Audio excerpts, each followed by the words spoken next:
આજે તો early morning હું ને ત્યાં નીકળી ગયા લોંગ ડ્રાઈવ પર એન્ડ પછી પહોંચી ગયા બાઉન્સરમાં બહુ બધી મસ્તી કરી ત્યાં જઈને એન્ડ સાંજે પહોંચી ગયા એક મોસ્ટ બ્યુટીફુલ કેફેમાં.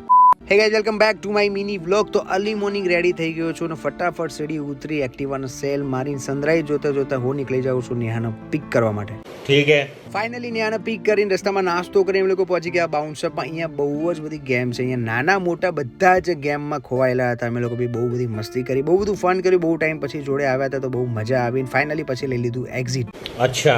આખો દિવસ ક્યાં ગયો ખબર ના પડી. સાંજે પહોંચી ગયા ચાવાલા કેફેમાં. ત્યાં જઈને નેહાએ પર્સમાંથી જેટલો બી સામાન હતો બધો ટેબલ પર મૂકી દીધો. ખબર નહીં કેમ એને અમે લોકો ફાઇનલી ફ્રેન્ચ ફ્રાઈ અને વડાપાવનો ઓર્ડર આપી દીધો. વડાપાવ અને ફ્રેન્ચ ફ્રાઈ ફિનિશ કરીને નીકળી ગયા ઘરે જવા માટે. ઘરે પહોંચીને મેં સ્વિગીમાંથી આપી દીધો ઓર્ડર જમવાનો, કેમ કે આજે મમ્મી લોકો છે નહીં, બહાર છે તો બહારનું જમવું પડશે. જમવામાં છે મિક્સ વેજીની સબ્જી, સેવ ટમાટર, દાલ ભાત, છાશ, રોટી. તો ફાઇનલી જમીને વ્લોગ એડિટ કરીને ઊંઘી જઈશ. વ્લોગ ગમ્યો તો લાઈક, શેર અને સબસ્ક્રાઇબ કરી દેજો. મળીએ છીએ કાલે નેક્સ્ટ વ્લોગમાં. ત્યાં સુધી ટેક કેર, બાય બાય.